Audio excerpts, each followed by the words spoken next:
Hello my dear students. Today we are going to continue the topic of biomolecules. In the last lecture हम लोगों ने glucose पढ़ा था और glucose का स्ट्रक्चर पढ़ा था. जनरली आप लोगों को पता ही है कि सुक्रोज से जनरली हम लोगों ने क्या पढ़ा था कि केन शुगर या सुक्रोज जिसको कहते हैं या केन शुगर का है, उससे हमें क्या क्या मिलता है. क्या मिलता है? Glucose plus fructose. ये इधर पढ़ा था. यस और नो? ग्लूकोज का स्ट्रक्चर C6H12O6 हैवॉट स्ट्रक्चर पे हमने पढ़ा था, फीचर प्रोजेक्शन में पढ़ा था. आज हम लोग C6H12O6 ही होता है फ्रुक्टोज का, लेकिन डिफरेंस क्या होता है वो होता है उनके स्ट्रक्चर में, क्योंकि ये एक कीटोहेक्सोज होता है और एक लिवोज होता है यानी कि L. तो ये कीटोहेक्सोज होता है तो इसका मतलब इसके अंदर कीटोन ग्रुप होता है कि नहीं? होता सेम है. जैसे हमारा ग्लूकोज का स्ट्रक्चर कैसा था, ग्लूकोज का स्ट्रक्चर हम लोग ने ऐसा बनाया था, याद है तुम लोगों को?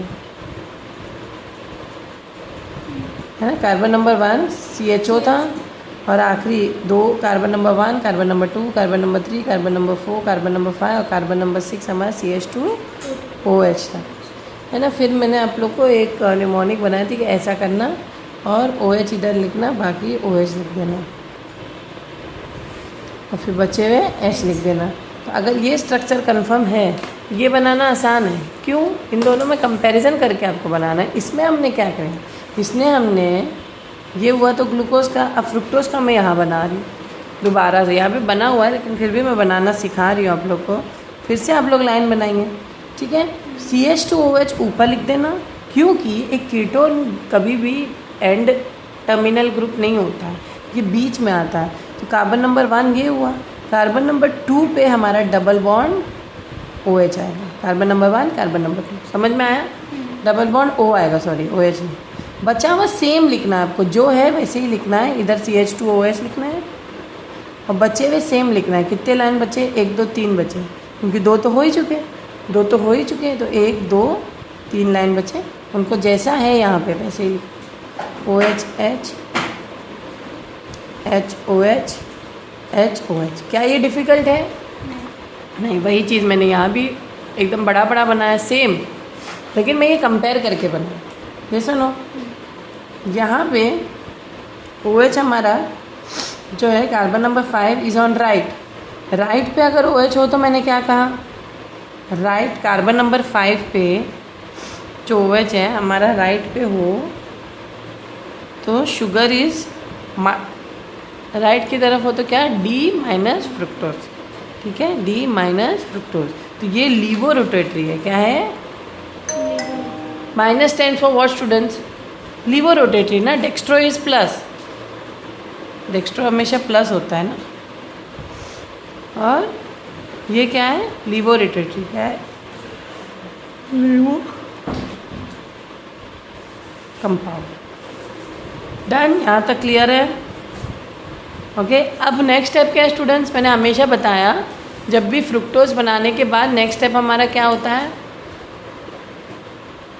फ्रुक्टोज बनाने के बाद नेक्स्ट स्टेप क्या होता है? उसका हैवॉट स्ट्रक्चर बनाना. 1 पे ही बनाओ, 1 पे रखो.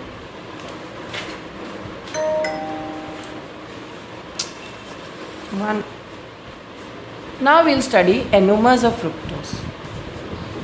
जैसे ग्लूकोज है, unlike glucose, in fructose practically it is seen that 6 membered rings are formed in very small quantities. हम लोगों को पता था कि ग्लूकोज में 6 मेंबर्ड रिंग था, जिसको हम पायरन स्ट्रक्चर कहते थे या पायरनोज कहते थे. लेकिन फ्रुक्टोज में ऐसा नहीं होता. फ्रुक्टोज में एक 5 मेंबर्ड रिंग है. मैम ये कैसे बनता है? कुछ नहीं, ऐसे बना दो, 5 मेंबर्ड रिंग बन गया. हेमी एसेटिल जो बनेगा वो इधर लगा देंगे. 5 मेंबर्ड रिंग को हम क्या कहते हैं? फ्यूरान स्ट्रक्चर या फ्यूरानोज कहते हैं. That's it. इसको पायरान स्ट्रक्चर कहते हैं 6 मेंबर्ड रिंग को, या पायरानोज ग्लूकोज. इसको फ्यूरान या फ्यूरानोज. ठीक है. तो फ्रुक्टोज भी ग्लूकोज की तरह अल्फ़ा और बीटा होता है. कैसे? मैंने कहा था अल्फ़ा बीटा कैसे होता है. पहले तो आप हेमी एसिटेल बनाना सिखा दें आप लोगों को. ठीक है। हेमी एसीटेल पहले हम लोग सीखे कि कैसा फ्रुक्टोज का हेमी एसीटेल बनता है। चलो ग्लूकोज का पहले फ्रुक्टोज का स्ट्रक्चर बना। तो फ्रुक्टोज का स्ट्रक्चर क्या है? फ्रुक्टोज का स्ट्रक्चर कैसे होता है वापस से मैं बना रही हूँ ताकि आप लोगों की प्रैक्टिस हो जाए।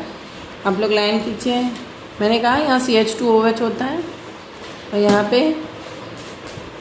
पे कार्बन नंबर 1 है, कार्बन नंबर 2 पे डबल बॉन्ड दिखाना है, डबल बॉन्ड O। इसको आप चाहे तो इधर C लिखना चाहे तो C लिख सकते हो, नहीं लिखना चाहे तो छोड़ दो, ठीक है, अंडरस्टूड है। या फिर मैं लिख ही दूँ C, इधर एक C है ना, फिर इधर एक C है, 3, 1 2 3 4 हो गए, 5 और छठा CH2OH, ठीक है। ऐसे भी पता है आप लोगों को। अब आप लोग मुझे और तो दूसरे पेन तो ब्लू पेन दो।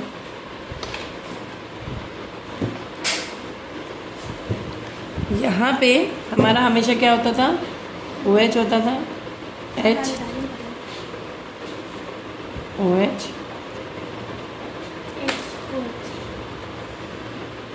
और ये हमारा D लिबोरेटरी इसलिए माइनस फ्रुक्टोज। अब इसी का हमें क्या बनाना है? हेमी एसीटेल स्ट्रक्चर, यानी कि इस पे लोन पेयर होगा कार्बन नंबर 5 पे, ये कार्बन नंबर 1 है, कार्बन नंबर 2 है, कार्बन नंबर 3 है, कार्बन नंबर 4 है, कार्बन नंबर 5 है। 5 पे हमारा हेमी एसीटेल अब ये बनने वाला है ना, क्योंकि ये अब कहाँ जाएगा बताओ? किसके पास जाएगा? इस वाले कार्बन के पास जाएगा, इस वाले कार्बन के पास जाएगा, क्योंकि यहाँ पे पोलैरिटी है, डेल पॉजिटिव हो जाएगा, डेल नेगेटिव, तो ये H जो है इसके पास जाएगा। चलो इसका स्ट्रक्चर बना के दिखाते हैं। ऐसे बनता है, तो C, ये C हुआ, तो ये वाला चीज़ को बगल में ले लो, है ना, इसी कार्बन नंबर 2 के कार्बन नंबर 1 जोड़ दो, 1 इधर है ना, CH2OH, CH2OH जोड़ा। अब बचा हुआ जो कार्बन के साथ O लगा था, उसके साथ किसको जोड़ोगे? O के साथ हमें किसने जोड़ना होता है? O के साथ तो H आके जुड़ेगा ना, और इस कार्बन के साथ तो हेमी एसीटेल बनने वाला है। वो कैसे बनेंगे अभी मैं बताऊंगी। हाँ OH हुआ, बचा हुआ कार्बन लिख दो, कार्बन नंबर 1 यहाँ हो गया। देखो कार्बन नंबर 1 तो ये था हमारा, जो मैंने साइड में कर दिया, कार्बन नंबर 2 हो गया। अब बताओ carbon number 3, carbon number 4, carbon number 5, carbon number 6, CH2OH, ठीक है। अब हेमी एसीटेल बन कहाँ रहा है? मैंने कहा कार्बन नंबर 5 के थ्रू बन रहा है। फिर यहाँ एक इरेजर से इधर इरेज कर दो और यहाँ पे O लिख दो। यही तो हेमी एसीटेल का स्ट्रक्चर होता है, ठीक है। बचे हुए जो जैसे हैं वैसे लिख दो। बचा हुआ क्या क्या है हमारा? H है, OH है, OH है,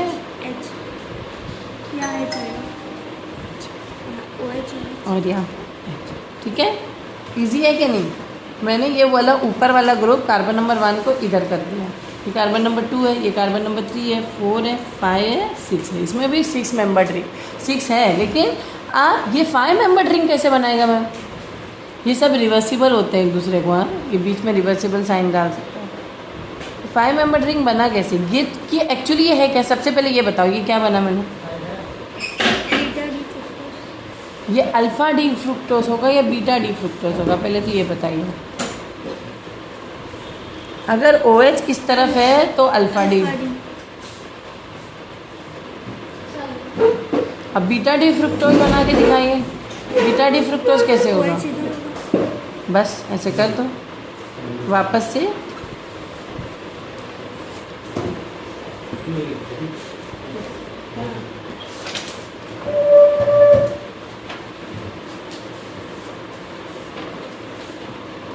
वापस से बनाइए।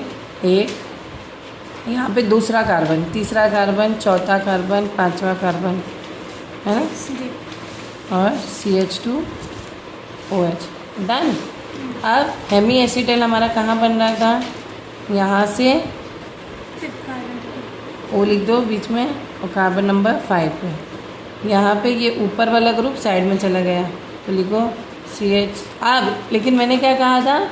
अब इसको फ्लिप कर दो, ये वाला, इसको CH2OH अंदर कर दो और यहाँ पे OH कर दो, ठीक है। तो ये क्या होगा? जब भारी ग्रुप अंदर हो गया, जो भी अंदर की चीज़ें नीचे को आती है वो स्ट्रक्चर में, और जो भी नीचे को आती है वो बीटा डी माइनस फ्रुक्टोज, क्योंकि जो हमारा ग्लूकोज था वो माइनस नहीं था, वो डेक्स्ट्रो रोटेटरी था। लेकिन फ्रुक्टोज हमारा माइनस साइन दिखा रहे हैं क्योंकि वो लिबोरेटेटिव है। बाकी चीज़ें ऐसे के तैसे लगा लो।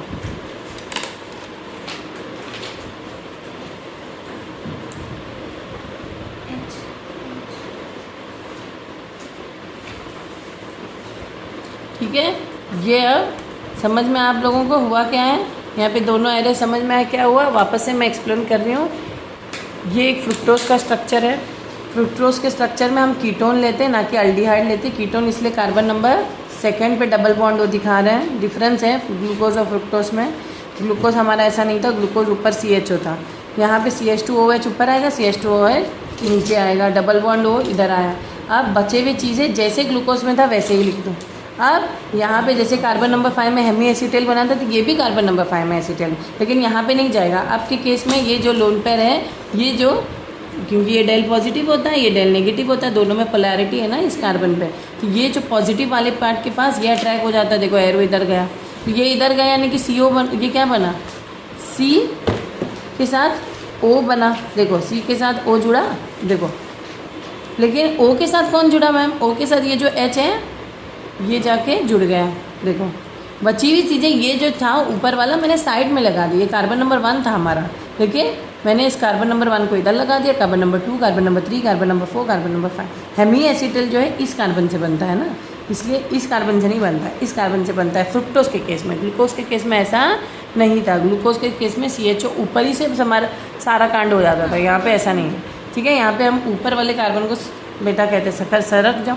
अब क्योंकि ये अल्फ़ा है, क्योंकि OH अंदर को है, OH बाहर को है, तो ये बीटा डी फ्रुक्टोज। ठीक है, और बीटा स्ट्रक्चर हमेशा अल्फ़ा से ज़्यादा। याद रखना, जब भी अल्फ़ा होगा H अबाव होगा, अल्फ़ा के केस में H अबाव होगा और OH बिलो होगा, और CH2OH अबाव होगा। किस केस में? बीटा नहीं, अल्फा ही के केस में CH2OH अबाव होगा, OH अंदर होगा। लेकिन इसको हम एक चीज़ बता दें आप लोगों को, CH2OH जो है ये अबाव आएगा, है ना, और यहाँ पे CH2OH बिलो आएगा। तो ये चीज़ अल्फ़ा के लिए ये है और बीटा के लिए जस्ट वाइस वर्सा है। ठीक है, बीटा के लिए हैवॉस स्ट्रक्चर बना के देखते हैं। तो हैवॉस स्ट्रक्चर हम बना दें, किसका बना है? अल्फ़ा बीटा दोनों का बनाते हैं। यहाँ पे मैं नीचे इसके हैवॉस स्ट्रक्चर बना देती हूँ ताकि इजी फील हो। तो यहाँ पे क्योंकि मैंने कहा ये 5 मेंबर्ड रिंग है, 1 2 3 4 5, वो 6 मेंबर्ड रिंग था, या फ्यूरान स्ट्रक्चर नहीं बनता। तो फ्यूरान स्ट्रक्चर ऐसा होता है, कैसा होता है?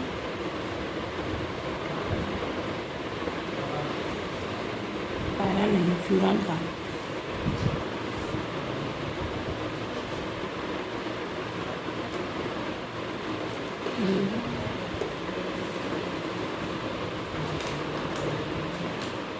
ये फ्यूरान ऐसे नहीं बनाना आपको, ग्लूकोज वाला नहीं बनाना है, इसलिए मैंने कैंसिल आउट किया। दूसरा पेन दे, और मैं 2 बना देती हूँ। क्यों पता है? क्योंकि मुझे अल्फ़ा का भी बनाना है, बीटा का भी बनाना है, दोनों का है वो स्ट्रक्चर बनाना। तो एक और फ्यूरान बनाओ, तभी आप लोग पायरान बनाते थे। ये ऐसे मत करना, थोड़ा सा क्रॉस लेना, फिर ऐसे करना। ठीक है, ऐसे बनाया, हेमी एसीटेल इधर आ गए आपके। बाकी लाइंस बनाओ आप लोग। ब्लैक पेन है,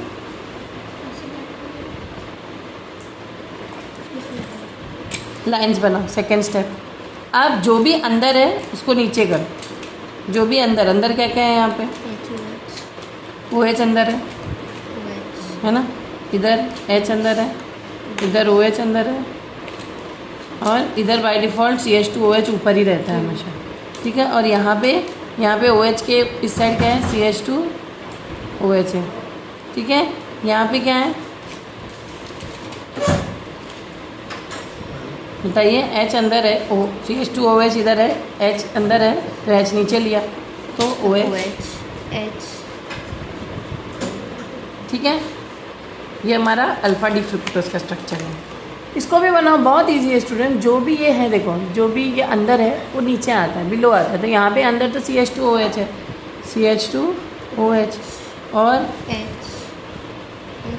हाँ HOH, HOH, और ये वाला हमेशा ऊपर ही रहता है, और H। ठीक है, इजी है। बचा हुआ लगा दो इसका CH2OH, OH है, फर्स्ट डिफरेंट है ग्लूकोज से, सेम ना बना देना। पायरान स्ट्रक्चर अलग होता है, फ्यूरान अलग। तो यहाँ पे एच और ओ एच नहीं था, तो यहाँ पे ओ एच और एच। ठीक है, इजी है। अल्फ़ा और beta structure, alpha beta structure easy है। यहाँ पे एक चीज़ ट्रिक मैं बता सकती हूँ, अल्फ़ा में दोनों भारी ग्रुप ऊपर है और बीटा में ऐसा नहीं। ठीक है, ऑपोजिट नहीं, ये CH2OH ऊपर है, यहाँ पे नीचे। हाँ, एक तरीके से ऐसे है, ओके, डायगनली है। ठीक है, तो स्टेबल कौन होता है हमेशा? जब भी बीटा वाला स्टेबल होता है हमेशा। ओके, यहाँ तक कि आपका फ्रुक्टोज का डन है। ये सुनो, फ्रुक्टोज का आप लोग ने हैवॉट स्ट्रक्चर भी पढ़ लिया। ये सुनो, वही चीज़ यहाँ पे इन लोगों ने बताया है कि एनोमर्स ऑफ फ्रुक्टोज क्या क्या होते हैं। नॉर्मल फ्रुक्टोज ये हुआ, ये दो इनके एनोमर्स हुए, अल्फ़ा और बीटा। अल्फ़ा में देखो OH अंदर है, बीटा में CH2। ये याद रखना, अंदर कह दो या जैसे आप लोग को याद है वैसे। और इसका देखो क्या स्ट्रक्चर बनता है, इसको क्या कहते हैं, इस टाइप के स्ट्रक्चर्स को क्या कहते हैं? ये हैवॉट स्ट्रक्चर तो बना ही है, लेकिन ये जो साइक्लिक हैवॉट स्ट्रक्चर है, लेकिन ये जो स्ट्रक्चर का फॉर्म है फ्यूरान, इसीलिए इसको क्या कहते हैं? फ्यूरान है। फ्रुक्टोफ्यूरानोस भी कहते हैं। क्या कहते हैं? और फ्रुक्टोफ्यूरा बीटा डी फ्रुक्टोफ्यूरानस। अगर इसका पूरा नाम मैं बताऊँ तो आप लिखोगे, अगर CH2OH अंदर है तो क्या होगा? बीटा होगा ना। CH2OH अंदर को है तो नीचे को गया, तो ये कौन सा वाला स्ट्रक्चर हुआ? बीटा वाला स्ट्रक्चर हुआ। पहचानना सीखो। इसका नाम क्या होगा? बीटा डी, और माइनस भी लिखो क्योंकि लीवो रोटेटरी है। फ्रुक्टोफ्यूरानस, ये इस तरीके से भी इसको बोल सकते हैं, फ्रुक्टोफ्यूरानोस। क्यों फ्रुक्टोफ्यूरानोस? क्योंकि ये फ्यूरान स्ट्रक्चर, इस टाइप के स्ट्रक्चर्स को हम फ्यूरान कहते हैं। समझ में आया? और ग्लूकोज वाले स्ट्रक्चर को हम क्या कहते हैं? पायरान। ठीक है, ये उसकी साइक्लिक फाइनल जो डिज़ाइनर पीस है, ये है। मैंने डिज़ाइनर पीस बनाए नहीं थे, ये डिज़ाइनर पीसेज है। आप लोग वही चीज़ है, यहाँ पे देखो CH2OH दोनों ऊपर को है, यानी कि अल्फ़ा वाला है। अगर अब डायगनली है तो बीटा वाला है। ये याद रखना है आप लोगों को, ठीक है, मेमोरी में रख लो। ठीक है, फ्रुक्टोफ्यूरानस में both CH2OH are on the same side, whereas in beta D fructofuranose both CH2OH are on the opposite side। ये याद रखने के लिए आप लोगों को हेल्प करेगा। अब रही बात glucose and fructose generally show similar reactions की। रिएक्शंस की बात करते हैं। Alpha hydrocarbonyls are known to show positive results for Benedict's Fehling's and Tollens test. तो ये जो बेनेडिक्स टेस्ट है, फेलिंग्स टेस्ट है, टोलेंस टेस्ट है, जो भी अल्फ़ा हाइड्रोकार्बोनिल्स होते हैं जिसमें कार्बोनिल ग्रुप होते हैं, हाइड्रोग्लूकोज पॉजिटिव टेस्ट देते हैं। और ग्लूकोज और fructose show positive result for Benedict Fehling's and Tollens because they are reducing sugar. तो टॉलेंस रिएजेंट ये है, ये याद रखना आपको। Tollens reagent AgNH3 2 whole twice plus, और ये एक अल्डोज है, अल्डोज ग्रुप है। अल्डोज ग्रुप बोलते हैं ना, क्योंकि C डबल बॉन्ड देखो, हमारा ग्लूकोज एक एल्डोज है कि नहीं? तो यहाँ पे इसके साथ जब रिएक्टिंग करेंगे तो हमें कार्बोक्सिलेट आयन मिलेगा और सिल्वर मिलेगा, यानी कि रिएक्शन हो रहा है। रिएक्शन जो भी मैं तुम्हें ट्रिक बताती हूँ, जब भी कोई इन बेनेडिक्स फेलिंग्स एंड टॉलेंस रिएजेंट के साथ पॉजिटिव रिजल्ट शो करते हैं तो वो रिड्यूसिंग शुगर है। तो ये शो करते हैं और ये कंफर्म हो गया, है ना। और एन एल्डोज यहाँ पे कॉपर, यानी कि बेनेडिक कॉपर साइट्रेट होता है ना, उसको बेनेडिक रिएजेंट बोलते हैं। ये एक ब्लू सॉल्यूशन होता है, इसके साथ ये कार्बोक्सिलेट आयन दे देता है और ब्रिक रेड प्रेसिपिटेट। देखो यहाँ पे सिल्वर बनता है, सिल्वर की लाइनिंग तुम्हें दिखेगी। एक्चुअली अगर दिख गई तो समझो हाँ पास हो गया, सो टेस्ट पास हो गया। यहाँ पे ब्रिक रेड, अगर सॉल्यूशन बदल गया तो अगर आप लोगों ने मेरा ये रिएक्शन वाला वीडियो नहीं देखा, हाइड्रोकार्बन में मैंने ये टेस्ट एक्चुअली टेस्ट ट्यूब वाला फॉर्म फोटोज़ दिखाए हैं, तो आप लोग वो देख सकते हो 11th स्टैंडर्ड में। ठीक है, तो यहाँ तक कन्फर्मेटरी टेस्ट कर दी हमने। क्या कन्फर्मेटरी टेस्ट कर दी? हम लोग पॉजिटिव रिजल्ट शो करते हैं टोलेंस और उससे बेनेडिक्ट सॉल्यूशन। अब हम नेक्स्ट पे जाते हैं। अभी तक हम लोगों ने मोनोसेक्राइड्स डिस्कस किए थे, जो कि ओके। अब हम मोनोसेक्राइड्स हमने क्या डिस्कस किया था? मोनोसेक्राइड में कौन कौन है? ग्लूकोज और फ्रुक्टोज तक है। They are the simplest carbohydrate, those can not be hydrolysed and are called monosaccharides. ठीक है, on the basis of reducing sugar, ये carbohydrate which reduce Fehling's and Tollens reagent are known as reducing sugar. And what did we confirm now कि glucose and fructose are reducing sugar because Tollens और Fehling's reagent के साथ उन्होंने reaction show किया. तो अगर इन लोगों को डाल दो ना मैं डाइसेक्राइड्स को, carbohydrate which do not reduce tolerance of Fehling's are called non reducing sugar and disaccharides are non reducing sugar. तो डाइसेक्राइड फिर है क्या मैम? ये दो मोनोसेक्राइड यूनिट को मिला के डाइसेक्राइड बनता है. एग्जाम्पल इसके दूसरे हैं, सुक्रोज, माल्टोज एंड लैक्टोज. इसके एग्जाम्पल्स दूसरे हैं. इसके बाद now what is this disaccharide? Disaccharide का एग्जाम्पल मैंने 3 दिए थे, sucrose, maltose and fructose. Fructose कहाँ से है? लैक्टोज. फ्रुक्टोज तो हमारा मोनोसेक्राइड है भाई. अब स्ट्रक्चर भी क्योंकि अनफॉर्चुनेटली पढ़ना पड़ेगा तुम लोगों को. देखो सुक्रोज को अगर पढ़ना है आप लोगों को, सुक्रोज क्या है?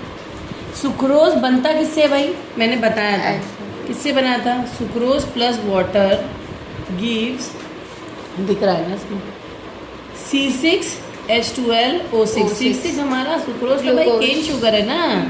C6H12O6 यानी कि ये हमारा ग्लूकोज एंड फ्रुक्टोज है, यानी कि D plus glucose D minus यानी कि लिबोरेटरी है. दोनों D है लेकिन ये प्लस है, ये माइनस है. ये इसीलिए तो एक ही कंपाउंड में है ना ग्लूकोज, और दोनों का सिंबल सेम है, मॉलिक्यूलर फॉर्मूला सेम है, लेकिन डिफरेंट क्या है? देखो प्लस, एक डेक्स्ट्रो रोटेटरी है, एक लीवो रोटेटरी. इसीलिए तो डिफरेंस है. तो तुम लोग ने शुरू में ने टेंशन दिखाया था कि मैम फॉर्मूला कैसे सेम है, क्योंकि ये लोग एक दूसरे के स्टीरियो आइसोमर है. ठीक है. अब जैसे मैंने कहा सुक्रोज का फॉर्मूला क्या होता है भाई? सुक्रोज का फॉर्मूला भूल गए तुम लोग? C12H22O11 plus water. ठीक है. अब C12H22O11 जो होता है वो इन दोनों का मिक्सचर होता है. तो ये दो मोनोसेक्राइड से तो बना है, यानी कि हमें दोनों का इन दोनों के स्ट्रक्चर बनाने पड़ेंगे. ग्लूकोज और जो कि अभी हम सीख के आए, दोनों के हैवॉथ प्रोजेक्शन बना लो. बनाया? यस मैम बनाया. उसके बाद क्या करना है स्टूडेंट्स? इन दोनों को हमें लिंक करना है, क्योंकि ये दोनों लिंक हुए तब सुक्रोज बना. तो लिंक कैसे करें मैम? इस लिंकेज को हम ग्लाइकोसिडिक लिंकेज बोलते हैं. वो मैं बताऊंगी ग्लाइकोसिडिक लिंकेज क्यों करते हैं. लेकिन लिंकेज हमेशा कहाँ से होता है? कार्बन नंबर 1 का लिंकेज कार्बन नंबर 2 नहीं, कार्बन नंबर 2 से होता है. अब तुम बोलोगे मैम यहाँ से यहाँ कैसे लिंक करें? तो इसको घुमाओ 180 डिग्री, इसको फ्लिप करो. जब कोई चीज़ फ्लिप होती है, ये ऊपर की चीज़ नीचे आएगी, नीचे की चीज़ ऊपर आएगी. देखो आई, देखो कार्बन नंबर 2 है, ये कार्बन नंबर 2 को मेरे को इधर लाने का है, 180 डिग्री इसको फ्लिप करने का है. तो ये ऊपर आया, ये नीचे आया. बाकी चीज़ें भी वैसे ही करो, बाकी चीज़ें भी फ्लिप करो. बाकी चीज़ें क्या फ्लिप करो? H और OH आया, ये देखो H ऊपर आया, OH नीचे आया. इसके बगल बगल कार्बन नंबर 3 का H ऊपर आया, OH नीचे. गौर है, देखो एक एक कार्बन को फोकस करो. ऐसे ओवरऑल देखोगे कुछ नहीं समझ में आएगा. कार्बन नंबर 2 को देखो पहले. कार्बन नंबर 2 फ्लिप हुआ, इसको मैंने फ्लिप किया, सब 180 डिग्री. देखो ये लाइन क्यों बना, मैंने फ्लिप कर रही हूँ मैं इसको. फ्लिप करने के बाद तब तुम्हें इसका OH, कार्बन नंबर 2 का OH और इसका H, क्योंकि आप अभी अगल बगल रखना है, इनको अभी अगल बगल रखना है. मैं अगल बगल रख के भी दिखा देती हूँ. लो वापस से बना दिया. वेरी गुड, जिसने भी बनाया अच्छा बनाया. ओके. तो यहाँ पे देखिए करना क्या है. पहले मैंने क्या कहा? Glucose of beta do alpha D glucose. हाँ अल्फा डी ग्लूकोज लेना है, ये भी याद रखो. कौन सा यूनिट लेना है ये भी याद रखना है आपको. अल्फा डी ग्लूकोज लिया, बीटा डी फ्रुक्टोज लिया, है ना. और ये बीटा डी फ्रुक्टोज ये फ्लिप किया हुआ मैंने अभी सेकेंड यहाँ पे मैंने फ्लिप किया हुआ दिखाया आपको. फ्लिप किया हुआ है, ये मैंने लास्ट स्लाइड में फ्लिप कर दिया था ना. ये फ्लिप किया हुआ है, देखो ना. कार्बन नंबर 2 इधर पहुँच गए, पहुँचा ना. ऐसे कैसे हो सकता है? तो जब मैंने फ्लिप किया तभी तो हो सकता है. सारी चीज़ें फ्लिप कर दी. अब ये दो आप अगल बगल रखो. अब इनमें से पानी निकालो. पानी कहाँ से निकालो? पानी कैसे निकालो? जल्दी बताओ पानी कैसे निकालोगे? ग्लाइकोसिडिक लिंकेज बनाना है तो हमें ये दो कार्बन्स के बीच में आप ग्लाइकोसिडिक लिंकेज बना दो। यहाँ से OH ले लो और यहाँ से H निकालो, निकालना है इसको रिमूव H2O। जैसे ही मैं इससे पानी निकालूंगी बचेगा क्या इन दोनों के बीच में लिंक करने के लिए, क्योंकि दोनों के बीच में रिएक्शन O बचा, वो O को बीच में लाओ। देखो कार्बन नंबर 1 से मैंने OH हटा दिया था, OH हट गया है नहीं है। कार्बन नंबर 2 से मैंने H लिया क्योंकि मुझे पानी हटाना है, मुझे पानी को माइनस करना है, लिंकेज बना, इसको ग्लाइकोसिडिक लिंकेज बोलते हैं, अल्फा बीटा ग्लाइकोसिडिक लिंकेज बोलते हैं। क्या बोलते हैं? Alpha beta glycosidic linkage. तो alpha D glucose beta D fructose का ग्लाइकोसिडिक लिंकेज आपको बनाना है। तो स्टेप नंबर 1 में क्या किया हम लोगों ने? स्टेप नंबर 1 में हमें पता है कि सुक्रोज बनता कैसे है, ग्लूकोज और फ्रुक्टोज से। दोनों को आसपास रखा, कौन सा? अल्फा डी ग्लूकोज और बीटा डी फ्रुक्टोज को आसपास रखा। अब बीटा डी फ्रुक्टोज का कार्बन नंबर 2 हमें इसके बगल में चाहिए, तो हमने इसको 180 डिग्री फ्लिप किया। 180 डिग्री फ्लिप करके ये स्ट्रक्चर मिला। अब इस स्ट्रक्चर को इसके बगल में रखा ग्लूकोज के, जैसे ही बगल में रखा, अब इन दोनों अल्फा डी ग्लूकोज और बीटा डी फ्रुक्टोज से मैंने क्या हटाया?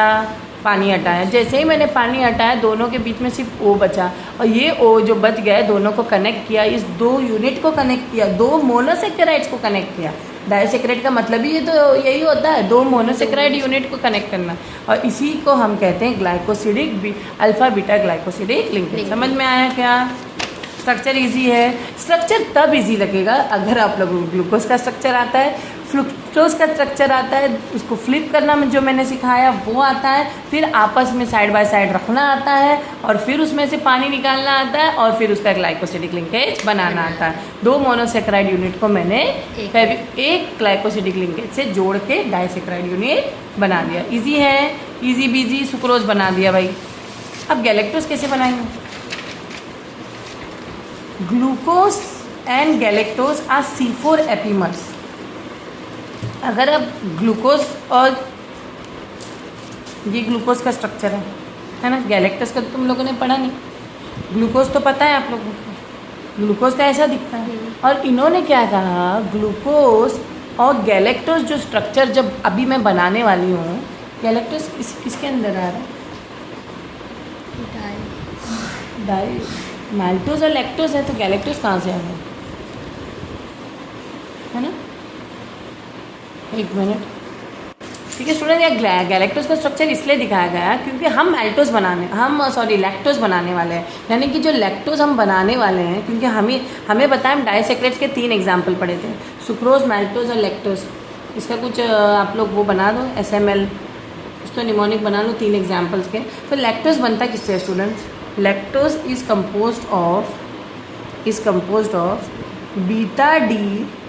बीटा डी गैलेक्टोज, इसीलिए गैलेक्टोज का नाम है, एंड बीटा डी ग्लूकोज। अब समझ में आया गैलेक्टोज के बारे में क्यों पढ़ना है? क्योंकि जो हम लैक्टोज बनाने वाले हैं उसको हमें गैलेक्टोज का स्ट्रक्चर आना चाहिए।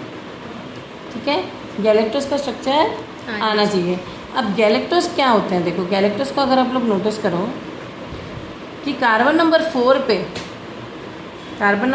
पे जो OH है ना, वो इस तरफ आएगा तो वो गैलेक्टोज बन गया, क्योंकि वो एपीमर है। Glucose and galactose are C4 epimers, they are C4 epimers. ये लाइन तुम्हें याद रखना है, तो इसीलिए गैलेक्टोज बनाना आसान है। देखो वही तो बनाया है मैंने क्या किया, मैंने कार्बन नंबर 4 को बदला।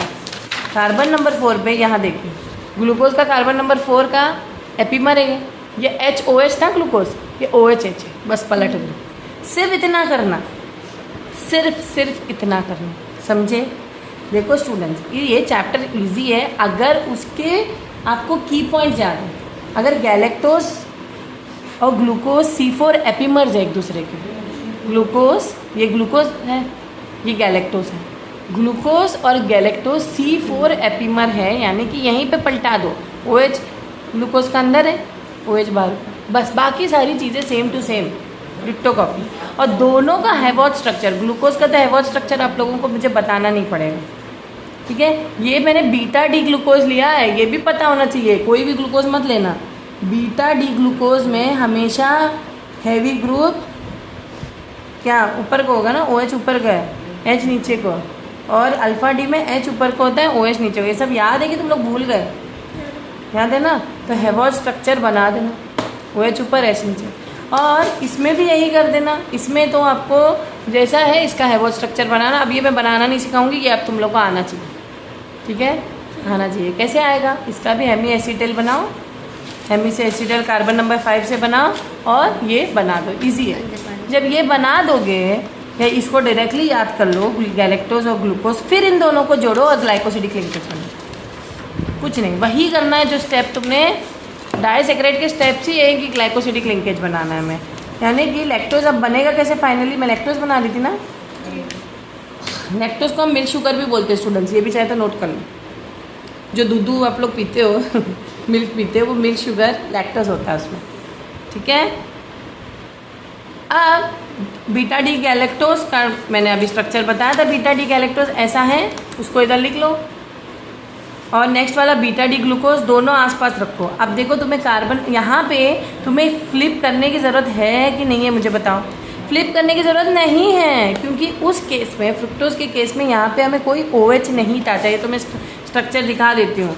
जो हमारा फ्रुक्टोज था, जो हमारा केस था फ्रुक्टोज का, यहाँ पे देख लो, यहाँ पे OH की पॉसिबिलिटी नहीं थी, तो हम पानी निकाल नहीं पा रहे थे, है ना? हमें यहाँ पे OH नहीं मिल रहा था, तो इसीलिए मुझे इसको इधर लाना पड़ा। इसको इधर लाना, ये यहाँ तो OH था लेकिन यहाँ पे सिर्फ H था। सब हटा देती तो ग्लाइकोसिडिक लिंकेज O से नहीं बन पाता, इसीलिए इसको इधर लिया ही मैं, फ्लिप करना पड़ा। इस केस में ऐसे करने की ज़रूरत ही नहीं है। क्यों मैम? क्यों ज़रूरत नहीं है? क्योंकि इस केस में OH पहले से ही इधर है। इसको फ्लिप करना, फ्लिप नहीं करो। स्टेप्स याद रखो, इसमें फ्लिप नहीं करना और इनमें से पानी निकालना है। नहीं स्टूडेंट, फ्लिप करना पड़ेगा शायद। एक मिनट है, यहाँ पर सिर्फ H है, एक मिनट है, होल्ड ऑन। तो यहाँ पे स्टूडेंट जो ग्लाइकोसिडिक लिंकेज बनेगा वो यहाँ से नहीं, यहाँ से बनेगा। देखो ना, यहाँ से बना, तो फ्लिप कहाँ किया हम लोग ने? फ्लिप नहीं किया। कार्बन नंबर 4 देखो अपनी जगह पे है, कार्बन नंबर 1 अपनी जगह पे है। फ्लिप कहाँ किया हम लोग, है ना? तो फ्लिप नहीं किया। यहाँ से ये पानी रिमूवल ऑफ वाटर -H2O कर दिया। इन दोनों के बीच में ये वाला ये लिंकेज बना। ग्लाइकोसिडिक लिंकेज ऐसे बनाना है, ठीक है? यहाँ पे ग्लाइकोसिडिक लिंकेज किसके बीच में बनाया आप लोगों ने, बताओ? तो C4 of OH of alpha glucose. जो अल्फ़ा ग्लूकोज है ये है। अल्फ़ा ग्लूकोज कैसे लिखा तुमने? उल्टा लिखा तुमने। हमें लेना है beta glucose and alpha beta D galactose. अच्छा, बीटा डी गैलेक्टोज और बीटा डी ग्लूकोज। सॉरी, यहाँ पे दोनों यूनिट्स क्या है हमारा? बीटा डी गैलेक्टोज और बीटा डी ग्लूकोज है। तो हम लोगों ने क्या किया है कि we knew that lactose is composed of beta D galactose and beta D glucose, ठीक है? ये याद रखना, बीटा डी गैलेक्टोज और बीटा डी ग्लूकोज। तो उसके बाद में हम लोगों ने क्या किया, इनमें से क्या निकाला? पानी निकाला। C4OH एंड C1 से हमने क्या लिया?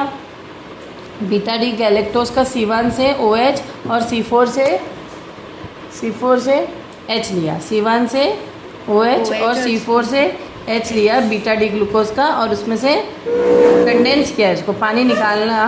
Okay, expelling water molecule and then forming finally the glycosidic linkage. Done, very good.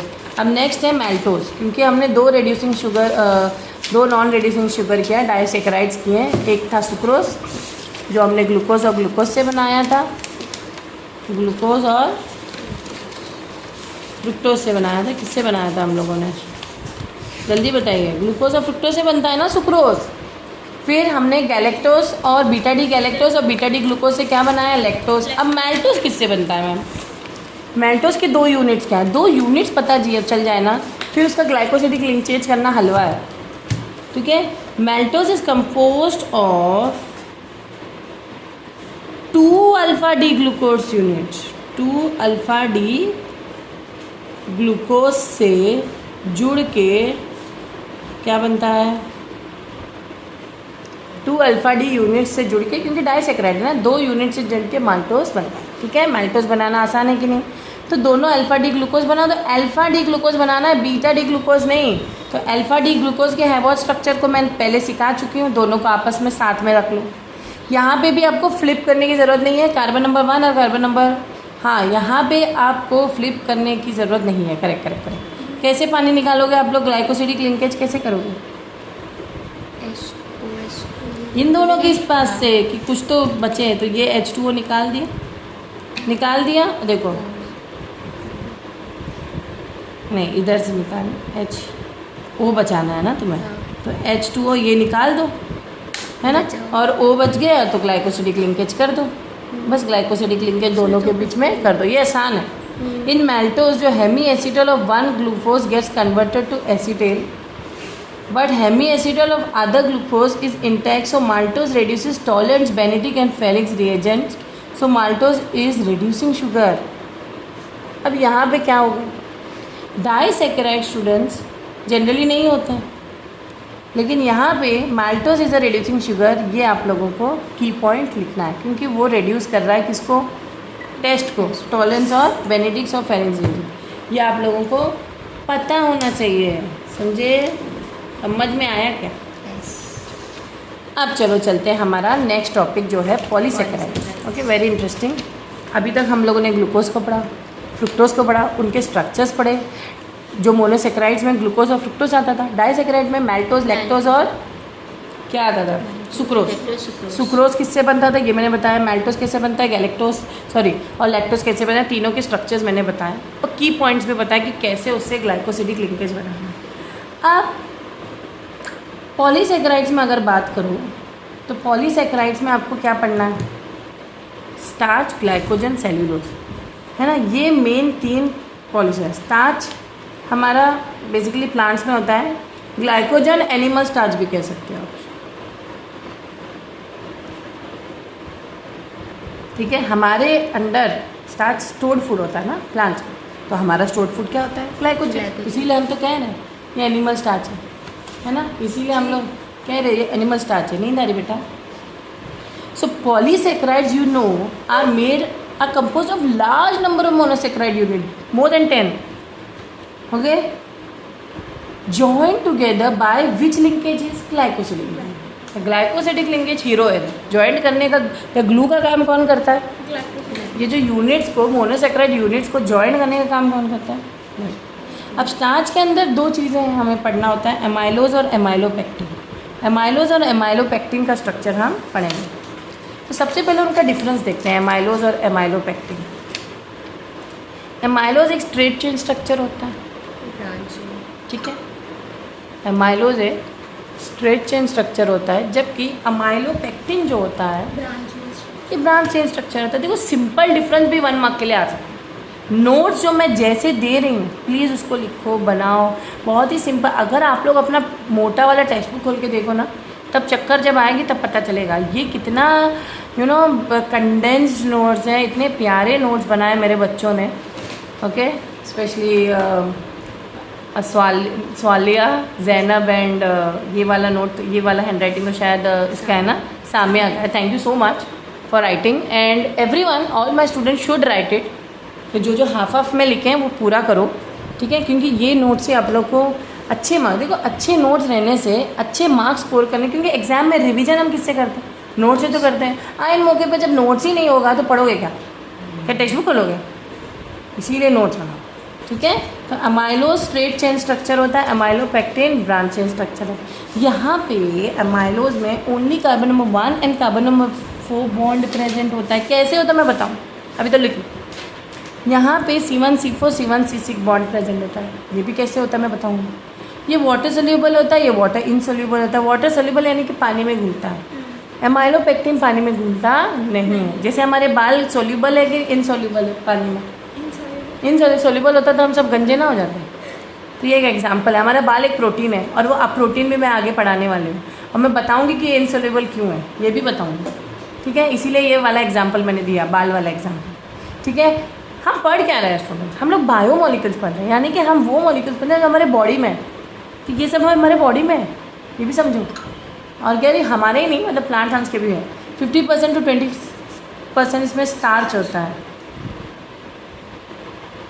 Starch किस पर गलती बच्चे करते 80% to 85% एमाइलोपेक्टिन में स्टार्च होता है, यानी कि स्टार्च ज़्यादा किस में होता है एमाइलोपेक्टिन कंपेयर टू एमाइलो। लो भैया आ गए तुम लोग के फेवरेट स्ट्रक्चर। दिखने में तो बड़े खतरनाक दिखते हैं। अगर पहली बार किसी छोटे बच्चे को दिखा दो, अरे छोटे बच्चे को नहीं 10th वाले बच्चे को दिखा दे ये देखिए बनाना है, चक्कर नहीं आ जाएगा। लेकिन अब तुम लोग को नहीं आएगा। क्यों नहीं आएगा? तुम्हें पता है, तुम्हें क्या पता है alpha D glucose alpha D glucose alpha D glucose के ग्लाइकोसिडिक लिंकेजेस बनाने हमें। तो तीनों को बना दो, आपस में पानी निकालो। पानी कैसे निकालोगे? OH से, यानी कि ये जो है ये पहले ही नहीं बना है, ये पानी निकालने के बाद बना है। पानी निकालने के बाद बना है। तो पानी निकालने के बाद जो बनता है वो ग्लाइकोसिडिक लिंकेज यहाँ पे दिखा दीजिए। यहाँ पे इसने मिस्टेक किया। तो एमाइलोज का स्ट्रक्चर स्टूडेंट ये देख लो आप लोग थोड़ा सा, यहाँ पे मैं जूम कर देती हूँ। ये देखिए, ये देखो 10 यूनिट से ज़्यादा बनता है, तो पूरा 10 यूनिट तो मैं बना नहीं सकती। लेकिन याद रखना जो अल्फ़ा डी ग्लूकोज या अल्फ़ा डी ग्लूकोज के बीच में जो अल्फ़ा ग्लाइकोसिडिक लिंकेज बनता है वो ये है। मतलब 2 यूनिट के बीच में, अभी तो मैंने डायग्राम में भी बताया, 2 यूनिट के बीच में linkage 1 carbon number 1 carbon number 4 से पानी निकालो और वो ग्लाइकोसिडिक लिंकेज बनाओ अल्फ़ा ग्लाइकोसिडिक। इसको हम अमाइलोज कहते हैं। और अमाइलोज में जैसे मैंने कहा 50 to 20% स्टार्च होता है और 200 से 1000 अल्फ़ा डी ग्लूकोज यूनिट्स एक दूसरे से C1 और C4 ग्लाइकोसिडिक लिंकेज करते हैं। ओके, और ये लिंक चलता जाता है, यानी कि 2 यूनिट में तुमने लिंक, इसीलिए मैंने ये वाला बताया क्योंकि इतना तो कोई बना नहीं सकता। इन दोनों के बीच में लिंक हुआ, फिर कार्बन नंबर 1, फिर नेक्स्ट वाले कार्बन का कार्बन नंबर 6 C1 C6 भी लिंक होता है ऑब्वियसली ना। जब ये लिंक हो चुके हैं तो ये वेल्ला बेटा है, ये वेल्ला बेटा है इसका O आगे लिंक बनाएगा ना। देखो OH का आगे ये आपस में लिंक बनाएगा नेक्स्ट वाले कार्बन नंबर 6 से, कार्बन नंबर 6 से, और फिर ये सिलसिला चलते जाएगा। जहाँ तक हमें लगता है एग्ज़ाम में ये वाला डायग्राम आप लोगों को नहीं आएगा, लेकिन फिर भी आया तो बस इतना ही आएगा कि इन दोनों का लिंकेज बताओ। ये तो 1-4 का लिंक बताया, फिर 1 और 6 का भी लिंकेज आप लोगों को बनाना है, तब जाके ये सिलसिला चलता लगता है। 1-4-1-6 1-4-1-6 करके एक लंबा सा 2000 या 1000 अल्फ़ा डी ग्लूकोज मिल के ये बनाते भैया। तो फिर इतना तो मैं बना नहीं सकती, पूरा बुक क्या पूरा घर भर जाएगा मेरा। ठीक है, तो इस तरह आप लोग को लिंकेज बताना है। इसने गलती ये की है, इसलिए लिंकेज के बाद HH OH OH हटा दो, क्योंकि ये लिंक हो चुका है ना, ये लिंक हो चुका है, ये लिंक हो चुका है, तो हमें इसको हटाना है नेक्स्ट। लेकिन यहाँ पे भी हटेगा फिर? हाँ, यहाँ पे इसने पहले ही दिखाया है, यहाँ दिखाने की ज़रूरत नहीं था, बाद में दिखाना चाहिए। पहले तो ये दिखा दो, लिंकेज इधर दिखाओ, लिंकेज नेक्स्ट में दिखाओ। ठीक है, लिंकेज नेक्स्ट में दिखाओ। अब अमाइलोपेक्टिन का क्या है स्टूडेंट्स? अमाइलोपेक्टिन का क्या चक्कर है? अमाइलोपेक्टिन का क्या चक्कर है? अमाइलोपेक्टिन में आप लोग नोटिस करो, देखो सवाल। हाँ, अमाइलोपेक्टिन भी पॉलीसेकेराइड है, इसमें ज़्यादा 85% तक स्टार्च है। वही करना है आप लोगों को, कार्बन नंबर 1 और कार्बन नंबर 4 का ग्लाइकोसिडिक लिंकेज बनाओ। फिर कार्बन नंबर 1 देखो, अमाइलोज बहुत सारे अमाइलोज यूनिट होते हैं ना, ये अमाइलोपेक्टिन बना रहा है। क्या बना रहा है? अमाइलोपेक्टिन बना रहा है। पहला वाला जो मैंने बताया था वो अमाइलोज था कि 2 में लिंकेज बता दिया मैंने। अब अमाइलोपेक्टिन के केस में आप लोगों को क्या करना पता है? इसका जो कार्बन नंबर 1 है, देखो 4 तो यहाँ है, कार्बन नंबर 1 इसने येलो से क्यों लिखा? ये कार्बन नंबर 2 था, ये कार्बन नंबर 3 था, carbon number 4, carbon number 5, carbon number 6। इसका जो कार्बन नंबर 1 को इसके कार्बन नंबर 6 से, 6 में CH2OH होता है ना, वो OH किस में चला गया? ग्लाइकोसिडिक लिंकेज में चला गया। समझे? मतलब उसका अपनी तरफ से डायग्राम बना रहे। लाओ, हमारा क्या था? हमारा अमाइलोज बता दो क्या था? अमाइलोज पहले बनाओ। अमाइलोज हमारा अल्फ़ा डी ग्लूकोज, ये छोड़ दीजिए, हमें इसी के ऊपर रखना। चलो मैं बना के दिखाती हूँ आप लोगों को। ठीक है, और वैसे जहाँ तक मेरा सिक्स सेंस कह रहा है, अमाइलोज अमाइलोपेक्टिन ये एग्जाम में नहीं आते, इतने बड़े बड़े यूनिट्स आप लोग नहीं बना पाते हो। लेकिन अगर टीचर थोड़ी सी सनकी वगैरह है, अगर देना चाहती है तो दे दे, मुझे कोई टेंशन नहीं है, क्योंकि मैं तुम लोगों को सिखा रही हूँ। तुम्हें क्या बनाना है, पहले स्ट्रक्चर ये बनाना आना चाहिए, ठीक है। यानी कि यहाँ पे आपको एक पायरान स्ट्रक्चर बनाना है अल्फ़ा डी ग्लूकोज का। अल्फ़ा डी ग्लूकोज में H और OH इधर होता है, बाकी आप लोग फिल कर लोगे खुद से कि वो भी मैं फिल करूँ? सब कुछ मैं ही करूँ, तुम लोग क्या करोगे? CH2OH, यहाँ पे H OH OH H H OH। लेकिन ये जो OH है ये ग्लाइकोसिडिक लिंकेज में निकल लेता है, इसीलिए इसका H मैं हटा देती हूँ, क्योंकि ये और किसी से ग्लाइकोसिडिक ये चेन बनता है ना, ये और किसी से ग्लाइकोसिडिक लिंकेज है ये। लेकिन कार्बन नंबर 1, ये कार्बन नंबर 2, ये कार्बन नंबर 3, ये कार्बन नंबर 4, ये कार्बन नंबर 5, क्योंकि ये जो कार्बन नंबर 4 है किसी के कार्बन नंबर 1 से लिंकेज बनाएगा। अब इसका 1,4 से मैं बना के दिखाती हूँ, किसी कार्बन नंबर 4 से।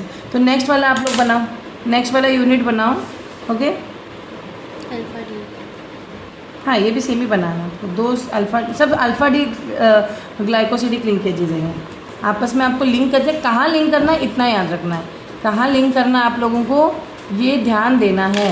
तो यहाँ पे जो जैसा है वैसे लिखो, जैसा इधर था HOH, लेकिन भूल ना जाना कि ये O फिर किसी और से ग्लाइकोसिडिक लिंकेज बनाएगा। समझ में आया कैसे चेन बन रहा है? फिर बचा हुआ लिख ले, बचा हुआ लिख लीजिए, बचा हुआ लिख लीजिए। अरे सही है, सही है। HOH OH H OH CH2OH। तुम्हारे डिमांड पे मैं बना भी दी। अब इन दोनों में ग्लाइकोसिडिक लिंकेज कार्बन नंबर 1 और ये कार्बन नंबर 4 है ना, देखो ये कार्बन नंबर 1 हुआ, carbon number 2, carbon number 3, carbon number 4, carbon number 5, carbon number 6 है ना। 4 से लिंक हो रहा है ये 1 और 4 से कैसे निकालोगे पानी, जल्दी बताइए। इसका इन दोनों का निकालो, इन दोनों का मत निकालो, इन दोनों का निकालो तो O बचेगा कहाँ, जहाँ O बचेगा वहाँ से तो निकालोगे पानी, तो पानी निकालो, ब्लू है पानी, पानी कहीं से भी निकालो, ऐसा निकालो कि दोनों के बीच में बस नहीं ये ऐसे निकालो, ऐसे निकालो कि दोनों के बीच में O बचे, ठीक है। O बचा, अब इनको लिंक करो, अब वो भी मैं बताऊँ। नेक्स्ट स्टेप पे दोनों को ग्लाइकोसिडिक लिंकेज बना दो, बस ग्लाइकोसिडिक लिंकेज ऐसे होगा दोनों के बीच में, देखो समझ में आया? अब इजी है। अब ये यूनिट कंटिन्यू रहते हैं, ओके। ये it is a long unbranch है, देखो अमाइलो स्टूडेंट्स अनब्रांच, अमाइलोपेक्टिन में आपको अब करना पड़ेगा। अमाइलोपेक्टिन में 2 अमाइलो जुड़ा, फिर कार्बन नंबर 1 कार्बन नंबर 6 किससे जुड़ा, बस इतना है, वही करो, पानी निकालो। कार्बन नंबर 1 से OH था, उसका H निकल गया, और CH2OH का OH निकल गया, इसका OH था ना, ये निकल गया, इसका यहाँ पे यहाँ पे क्या था, कार्बन नंबर 1 के नीचे OH था, तो इन दोनों के बीच में ग्लाइकोसिडिक लिंकेज बना, तो ये हट गया, ये हट गया, यानी कि अल्फा लिंक और C1C6 link, C1C6 link. Next unit फिर ये सिलसिला चलता रहेगा भाई। अब मैं कितने बनाऊँ, ठीक है। तो this is water insoluble amylopectin has a structure, जबकि amylose is water soluble and amylopectin is water insoluble, has a structure similar to that of amylose, लेकिन डिफरेंस क्या है, with the exception that in amylopectin the chains are branched, the chains are branched, यहाँ पे chains branch नहीं है, ये straight chain है। समझ में आया स्टूडेंट, ये straight chain है, यहाँ पे C1C6 भी लिंक हो जाता है, यहाँ पे 1 और 4 का लिंकेज था, ये फिर ब्रांच भी हो जाता है, इसके ब्रांच भी हो सकता है, साइड में भी जा सकता है, कैसे भी कर सकता है, 1,4 भी लिंकेज कर सकता है और 1,6 भी, 1,4 भी लिंकेज कर सकता है, 1,6 भी, ठीक है। और इसीलिए ये इनसोल्यूबल है, और ये 80 to 85% ऑफ स्टार्च इसमें होता है। Done done done done done done. तो नेक्स्ट स्ट्रक्चर क्या है हमारा, सेल्यूलोज।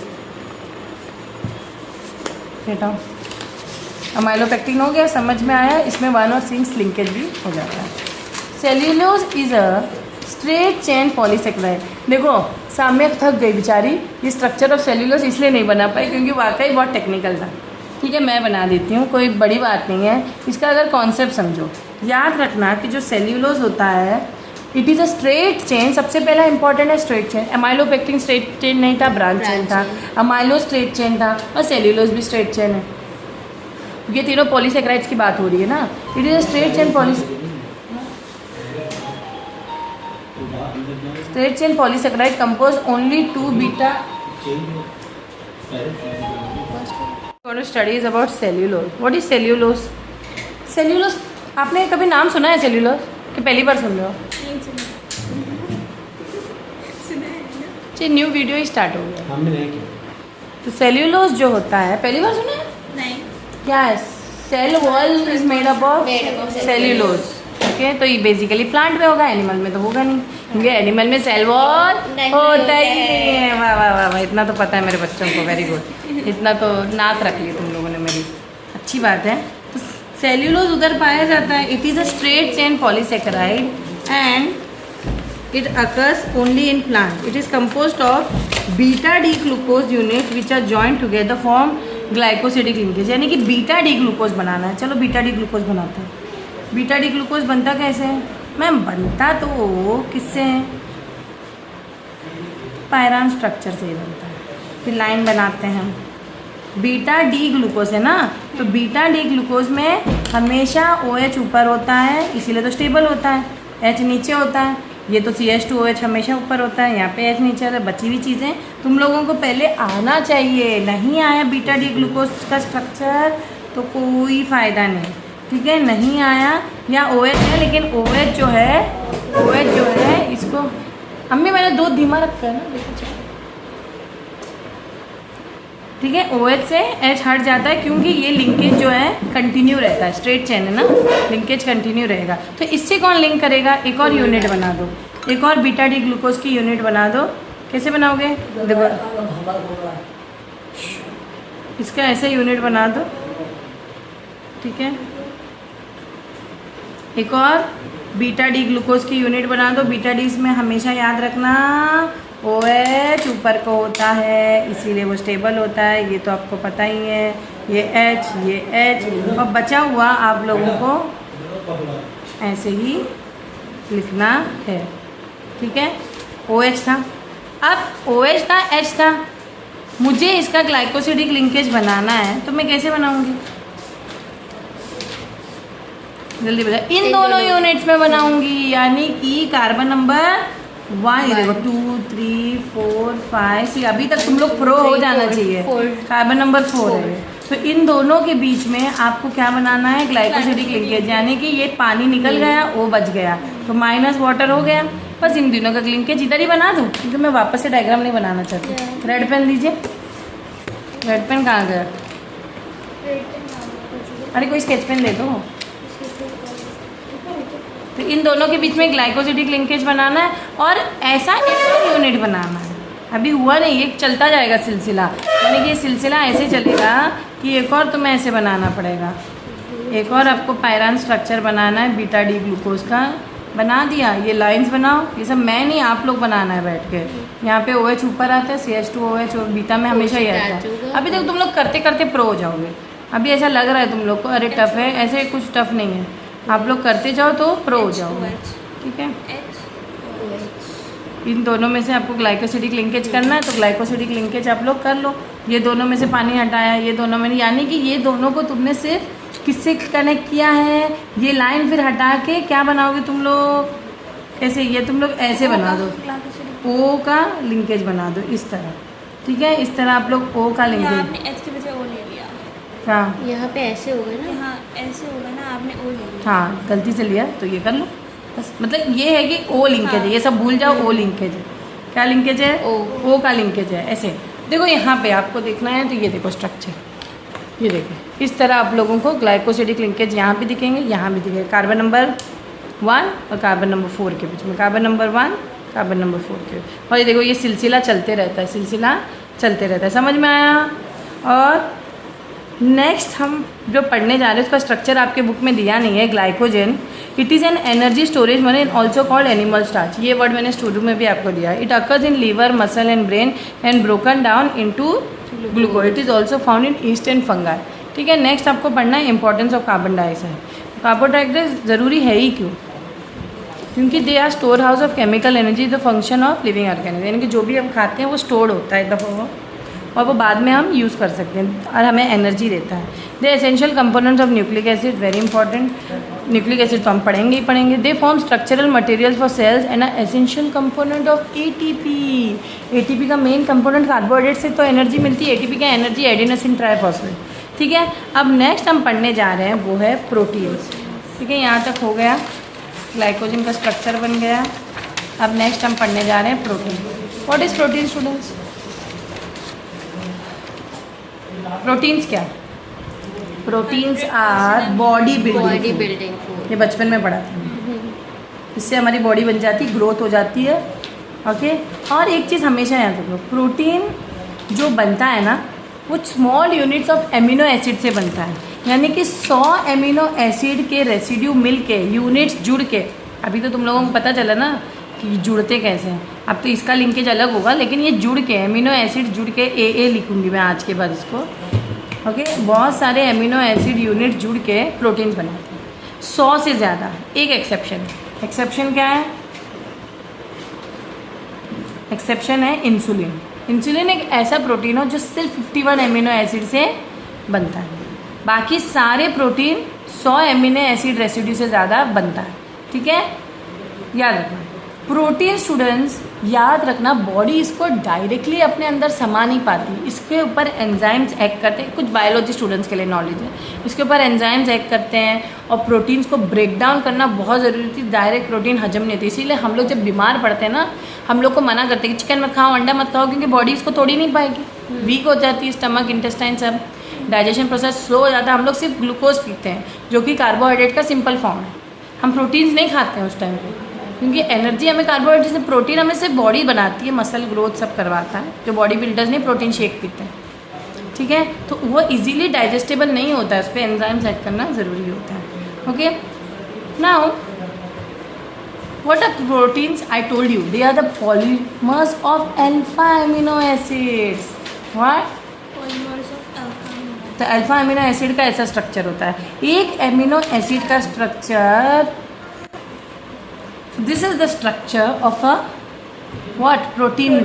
ओके, ये they are the polymers. What are polymers? बहुत सारे यूनिट ऑफ एमिनो एसिड मिलके पॉलीमर बनाते हैं, है ना।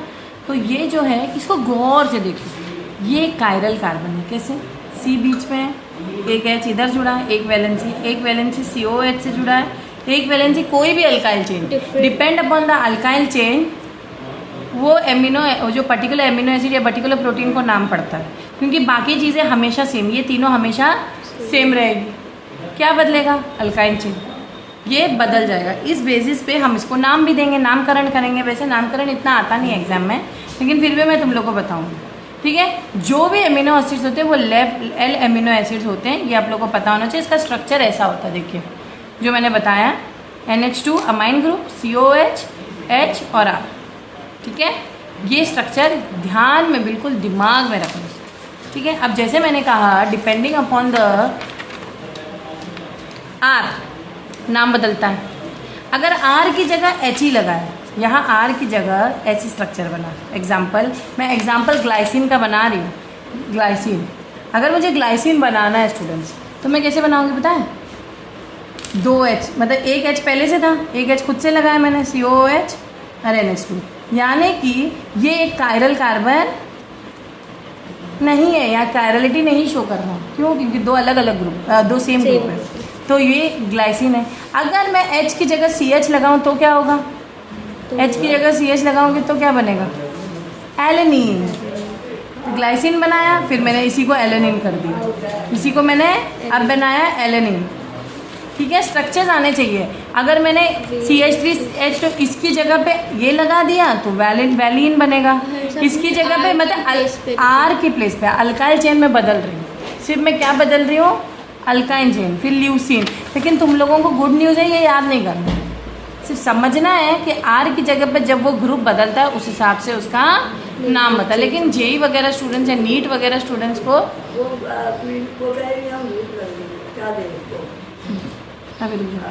स्टूडेंट्स जो इसके जो हाई लेवल के अगर आप लोग को एग्जामिनेशन देना तो उसके लिए तो ये नेम्स पढ़ने पड़ेंगे। इजी है वैसे, और सबको एक पेट नेम भी दिया गया, जैसे ग्लाइसिन का सिंबल है G, एलेनिन का A, वैलिन का V, ल्यूसिन का L, आइसोल्यूसिन का I, लाइसिन का K, ग्लूटामिक एसिड का E, so on and so.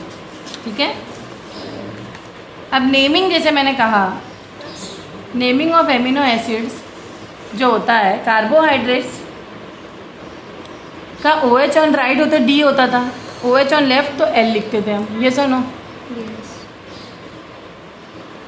Okay, उसी तरह एमिनो एसिड NH2 अगर राइट पे है तो D लिखेंगे, NH2 लेफ्ट पे है तो L लिखेंगे। देखो ना, अगर NH2 इस तरफ है तो वो D एमिनो एसिड होगा, अगर NH2 इस तरफ है तो L एमिनो एसिड। ये नेमिंग का स्ट्रक्चर है। D और L मैंने ग्लूकोज में भी बताया था, कार्बोहाइड्रेट्स में भी बताया था, अब मैंने एमिनो एसिड में भी बता दिया।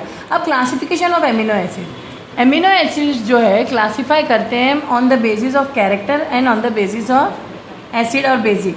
देखो याद रखना स्टूडेंट्स, ये जो प्रोटीन होते हैं ना, कुछ हम ना उसकी सप्लीमेंट भी लेते हैं। आप लोग ने देखा होगा बॉडी बिल्डर शेक पी रहे, ये पी रहे।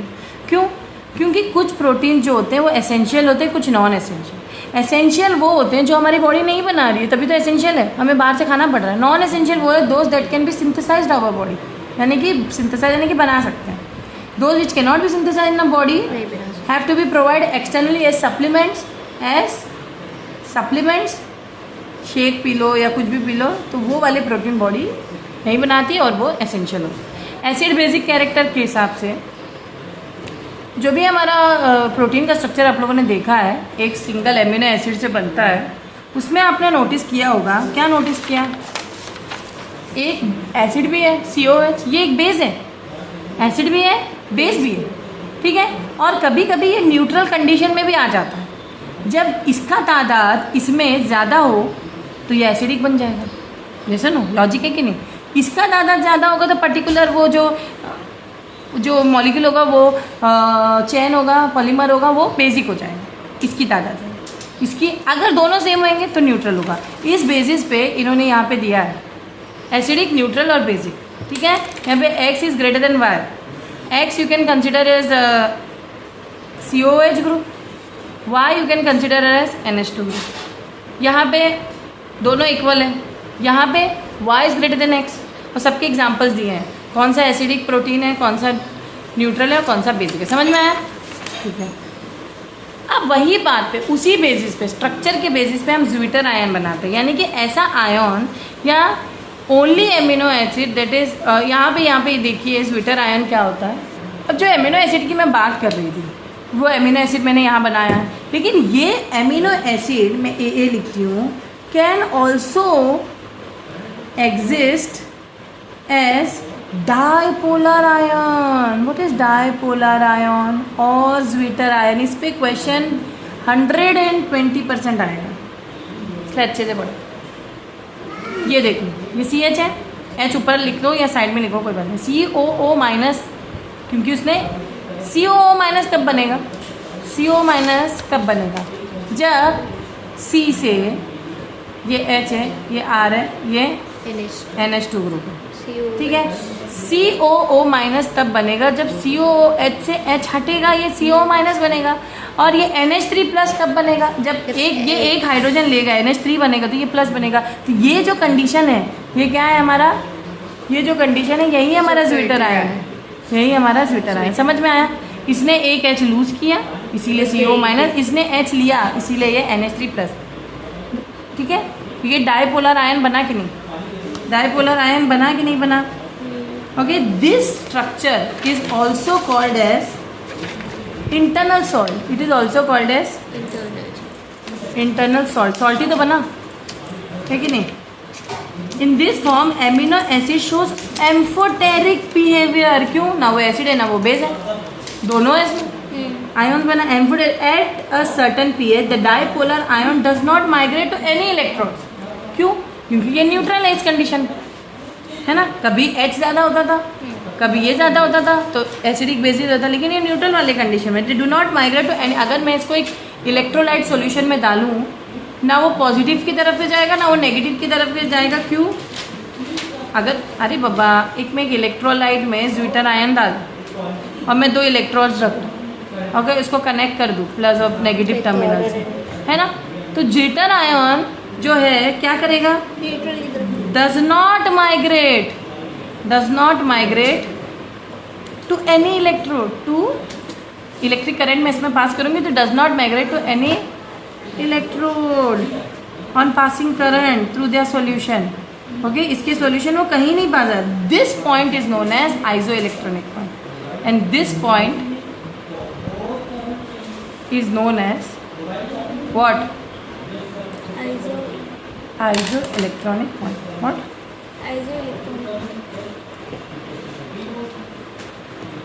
ये कॉन्सेप्ट समझ में आया? कहीं नहीं जा रहा क्योंकि वो न्यूट्रल.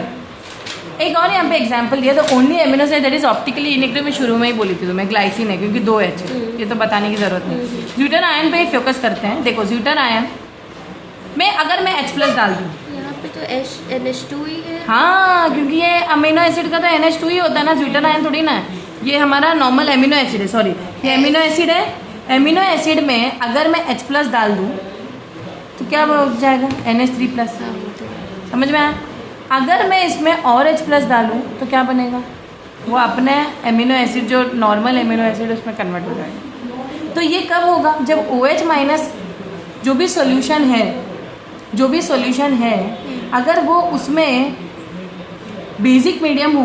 बेसिक मीडियम यानी कि OH ज़्यादा है तो गोज टूवर्ड्स कार्बोक्सिल आएगा क्योंकि उसमें माइनस आयन ज़्यादा है ना. एसिडिक मीडियम में गोज टूवर्ड्स अमोनियम आयन. ठीक है ये तुम्हें जनरल नॉलेज होना चाहिए. तो in amino acid never exist in an uncharge form. जो एमिनो एसिड है वो कभी अनचार्ज फॉर्म में नहीं रहता है. उसका आइसो इलेक्ट्रिक पॉइंट जो होता है या pH, देखो स्टूडेंट्स ये वैल्यू दिया गया है pK1 + pK2/2. ये केमिकल काइनेटिक्स में आप लोग पढ़ते हो लेकिन यहाँ पे सिर्फ याद रखना है कि उसका नेट चार्ज 0 रहता है. वो मैंने कैसे बताया आपको. ठीक है यहाँ तक कि आपका ज्यूटर आयन क्लियर हो गया. Next topic is students peptide. What are peptides? जो अल्फा एमिनो एसिड्स होते हैं ना वो आपस में लिंकेज बनाते हैं. जैसे नहीं ग्लूकोज लिंकेज बना रहे थे ग्लाइकोसिडिक डाइसेक्रेट बनाने के लिए. तो ये भी तो एक प्रोटीन से एक सिंगल यूनिट से थोड़ी ना बनता है. बहुत सारे एमिनो एसिड्स 100 एमिनो एसिड्स के ज़्यादा यूनिट आपस में जुड़ के तो पेप्टाइड चेन बनाते हैं. ठीक है तो अल्फा एमिनो एसिड्स आप लोग यहाँ लिख सकते हो. अल्फा रेड से नहीं ब्लैक से. Alpha amino acids are connected to each other by which bond? by peptide bond. इसको क्या कहते हैं? पेप्टाइड. वहाँ पे ग्लाइकोसिडिक लिंकेज बोलते थे, यहाँ पे क्या बोलते हैं? Peptide. connected to each other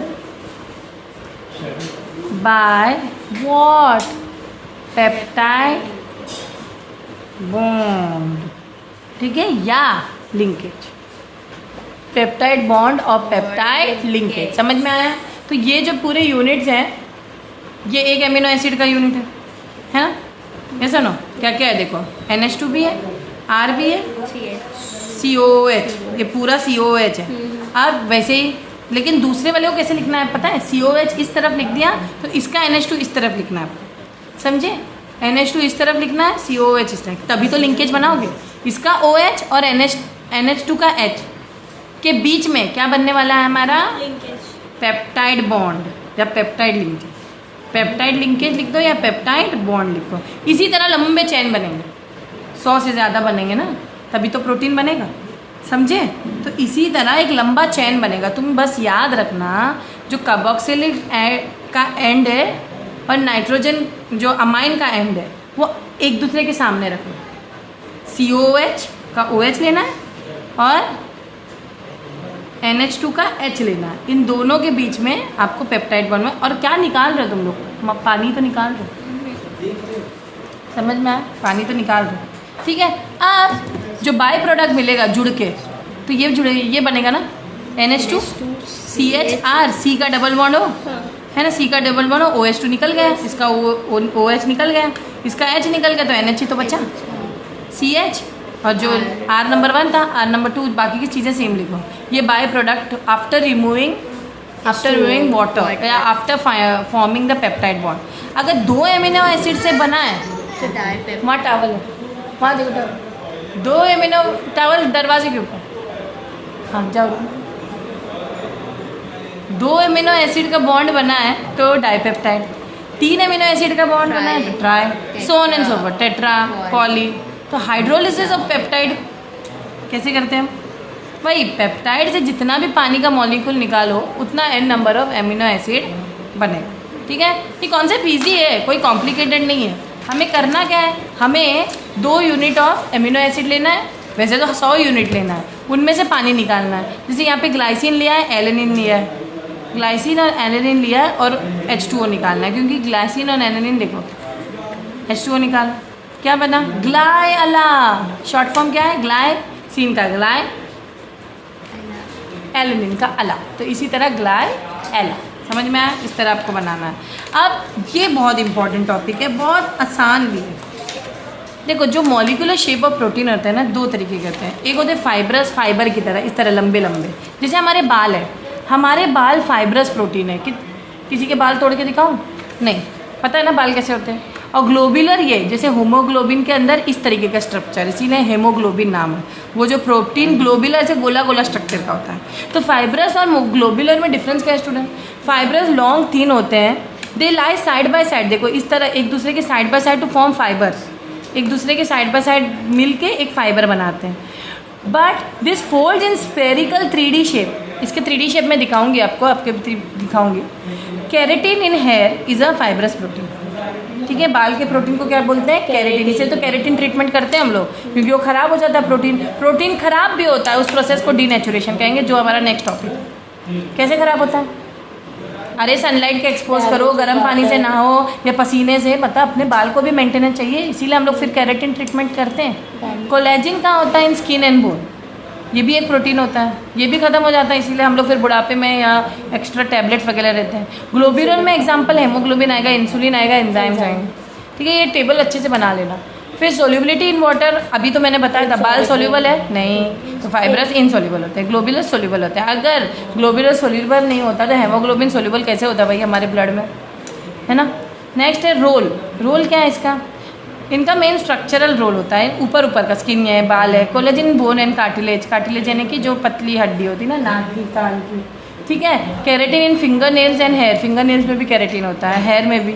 इसकी जो ग्लोबुलर की जो प्रोटीन होती है उसमें मेटाबॉलिक एक्टिविटीज़ बहुत होती है बॉडी के अंदर वाली। एंजाइम्स इन ऑल ऑर्गेनिज्म, जितने एंजाइम्स हमारे बॉडी में होते हैं वो ग्लोबुलर प्रोटीन के बनते हैं, इंक्लूडिंग हमारा haemoglobin. Plasma protein, antibodies in mammals, ये सारे हमारे ग्लोबुलर प्रोटीन से बनते हैं, यानी कि मेन फंक्शन इनका क्या होता है, मेटाबॉलिक। तो स्ट्रक्चर हमारा बात करो एंजाइम से, स्ट्रक्चर ऑफ प्रोटीन ना, तो structural in shape of protein can be studied at 4 different level, primary structure, secondary, tertiary, quaternary. सबके स्ट्रक्चर में अभी आपको 3D इसमें दिखाती हूँ, मैं 3D भी दिखा रही हूँ आप लोगों को, पहले मैं खुद भी बना के दिखाती हूँ। प्राइमरी स्ट्रक्चर क्या होगा, एक सिंगल, ओके सिंगल होगा ना, कोई स्केच पेन नहीं है, ब्लैक, इस तरह एक सिंगल प्रोटीन, ओके, ये होगा प्राइमरी स्ट्रक्चर, इसके अंदर आप लोग सिंगल प्रोटीन होगा, ठीक है, ओके मैम समझ में आएगा। इसका सेकेंडरी स्ट्रक्चर कैसा है, इसी को गोला कर लो, हेलिकल स्ट्रक्चर बना, डबल कर लो,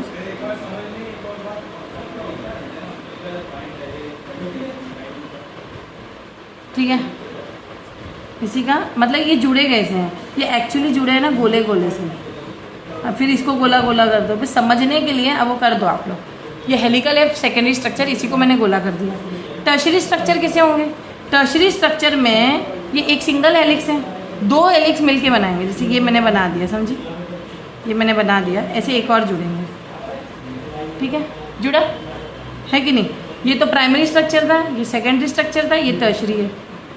अब क्वाटरनरी कैसे होगा भाई, ये क्वाटरनरी तो बड़ा हौच पौच होगा, ऐसे बनेगा, फिर इधर आएगा, फिर इधर बनेगा, फिर और किधर जाऊँ मैं, इधर जाएगा, फिर इधर से भी आएगा, है ना। यानी कि देखो अगर मैं फाइब्रस प्रोटीन की बात करूँ, एक सिंगल फाइबर एक दूसरे के अगल बगल होता है कि नहीं। ग्लोबुलर प्रोटीन ऐसे होता है कि नहीं। अगर मैं प्राइमरी स्ट्रक्चर की बात करूँ, देखो एमिनो एसिड प्राइमरी ऐसे होते हैं, लाइट बंद करेंगे, लाइट बंद करो, देख लो, देखो आ भी रहा है, प्राइमरी स्ट्रक्चर आ रहा है, दिख रहा है, सेकेंडरी स्ट्रक्चर दिख रहा है आप लोगों को, टर्शरी स्ट्रक्चर दिख रहा है, टर्शरी देखो और ही वैसा है, और क्वाटरनरी तो बिल्कुल ही हौच-पौच है, ठीक है। लाइट लगाओ, समझ में आया, प्राइमरी, सेकेंडरी, टर्शरी और क्वाटरनरी, वही चीज़ मैंने यहाँ भी बनाया स्टूडेंट्स, मैंने तो अपने हिसाब से बनाया। तो यहाँ पे देखो, ये देखो, ये जो स्ट्रक्चर होगा ना स्टूडेंट्स, जो प्राइमरी स्ट्रक्चर होता है वो ऐसे एक चेन की तरह होता है। दूसरा वाला हेलिक्स होता है, अल्फा हेलिक्स भी होता है, बीटा शीट। जैसे ये अल्फा हेलिक्स है,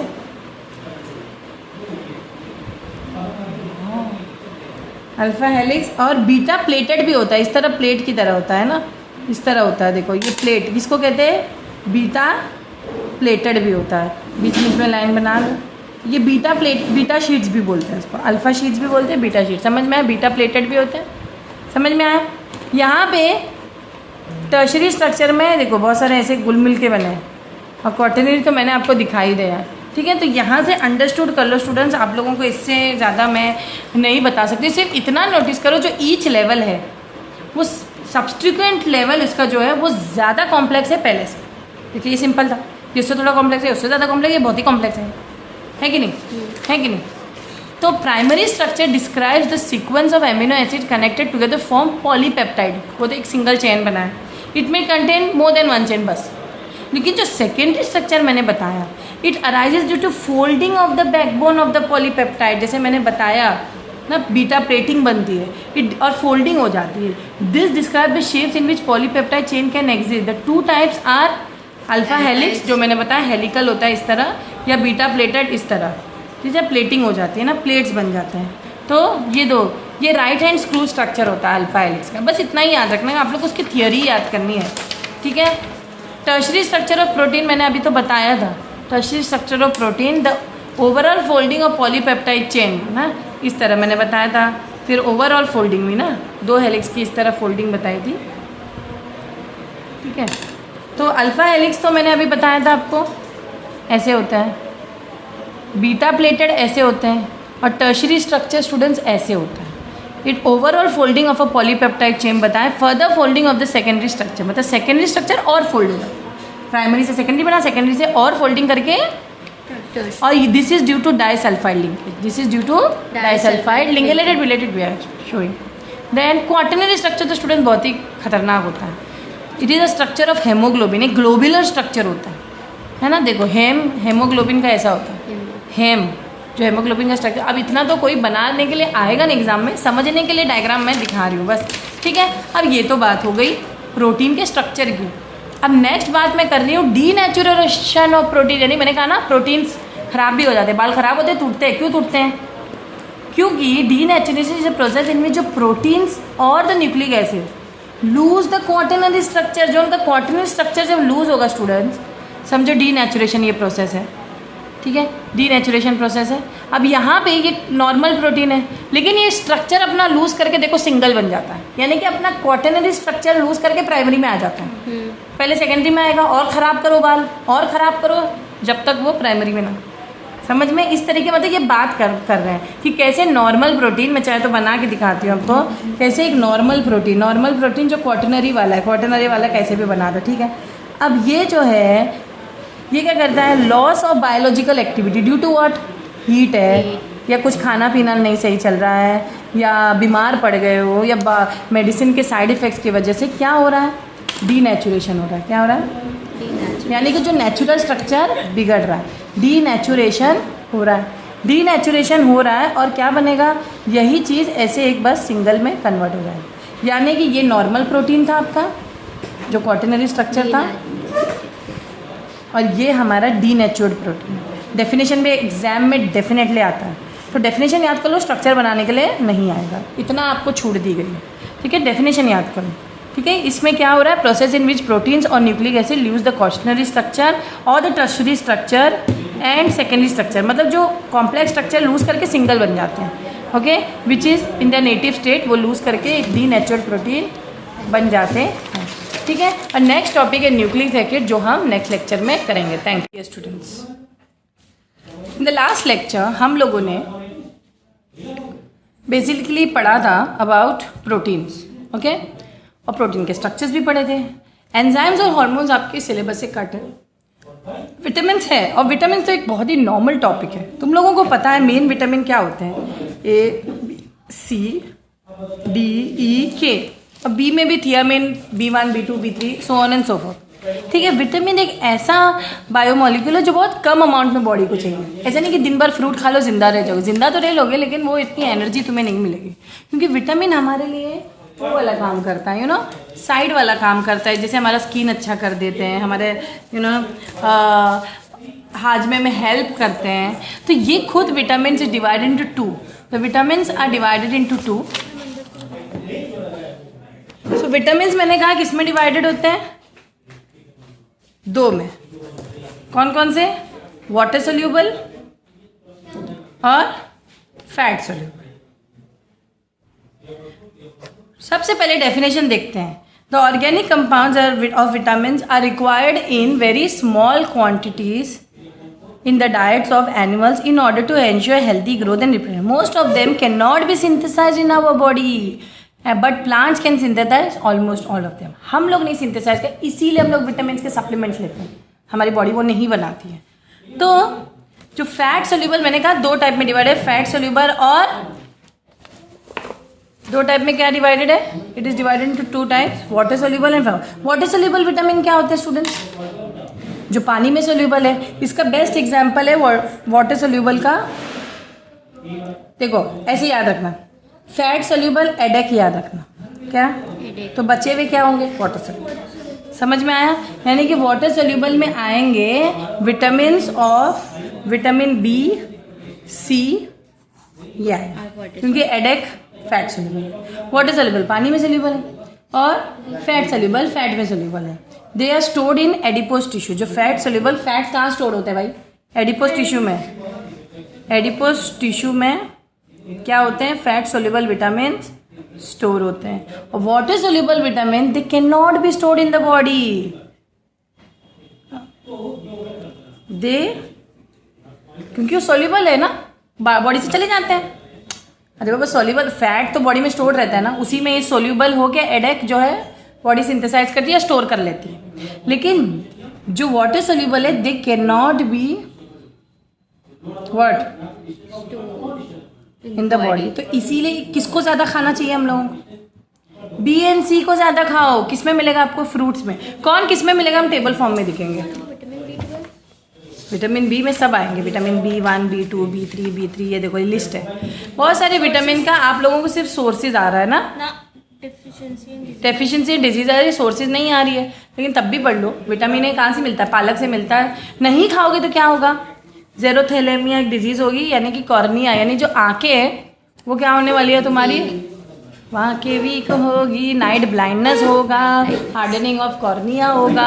यानी कि विटामिन ए और उसके सोर्सेज। विटामिन B1 की बात करो, beri beri, loss of appetite, retarded growth.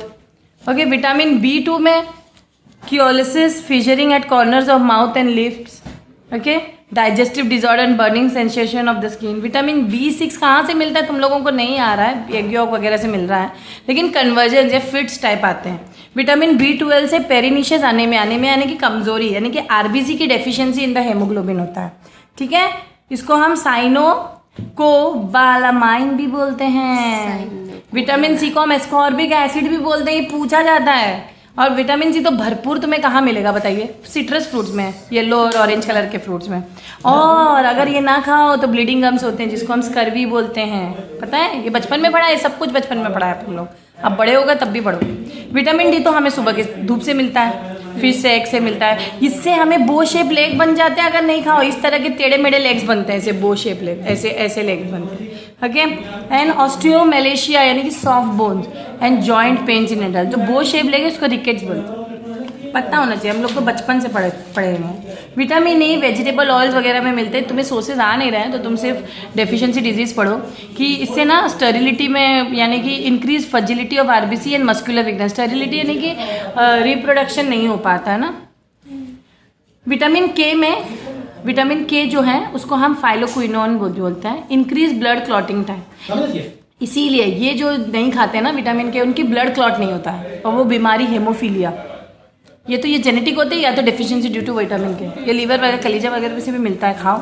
Vitamin H biotin जो होता है, हम बायोटीन के वो लेते हैं गोली या सप्लीमेंट बालों के लिए, बिकॉज अगर इसकी कमी हो जाए ना डर्मेटिसिस होता है, लॉस ऑफ हेयर और पैरालिसिस भी होता है। विटामिन H उसको बायोटीन बोलते हैं, तुमने सुना होगा बायोटीन के बारे में। ठीक है, anti vitaminosis, multiple deficiencies caused by lack of more than one vitamin are very